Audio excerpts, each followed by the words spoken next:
Hello students, let's look at this question. This question is from exercise 1.1, question number 3, second part. The question says that find the LCM and SCF of the following integers by applying the prime factorization method. ठीक है, तो मेरे पास तीन numbers दिए गए हैं 17, 23 and 29. इनका मुझे SCF और LCM फाइंड आउट करना है यूजिंग प्राइम फैक्टराइजेशन मेथड. ठीक है, चलिए तो हम 17 का प्राइम फैक्टराइजेशन करते हैं. तो जैसा कि हमें पता है कि 17 जो है वो एक प्राइम नंबर है. तो प्राइम नंबर क्या होता है? एक ऐसा नंबर जो सिर्फ खुद से डिविजिबल हो और 1 से डिविजिबल हो. तो अगर मैं इनके प्राइम फैक्टराइजेशन करूंगा तो सिर्फ ये जो नंबर होगा वो 17 से ही डिविजिबल होने वाला है. और यहाँ पे हमें क्या मिलेगा? 1. ठीक है, तो now come to the second number which is what 23. इसको भी हम 23 से ही डिवाइड करेंगे as 23 is what a prime number. तो यहाँ पे भी 1 मिलेगा मुझे.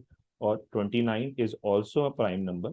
तो इसको हम 29 से ही डिवाइड करेंगे तो यहाँ पे हमें 1 मिलेगा. ठीक है, तो अब 17 को अगर मैं प्रोडक्ट ऑफ इट्स फैक्टर के फॉर्म में रिप्रेजेंट करूं तो 17 को सिर्फ और सिर्फ हम 1 इंटू 17 ही लिख सकते हैं. और 23 को हम क्या लिख सकते हैं? 1 इंटू 23. एंड 29 को हम क्या लिख सकते हैं? 1 इंटू 29.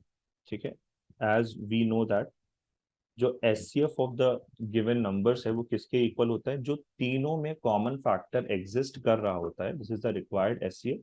तो इन तीनों में जो कॉमन नंबर है वो क्या है? 1 के इक्वल है. और एलसीएम क्या होता है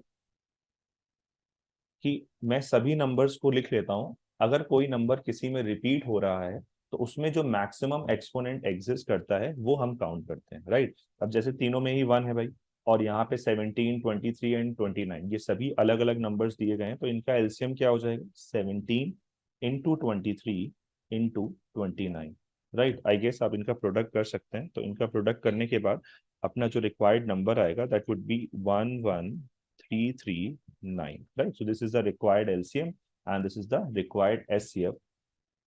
Okay, I hope you understood this video. Thank you.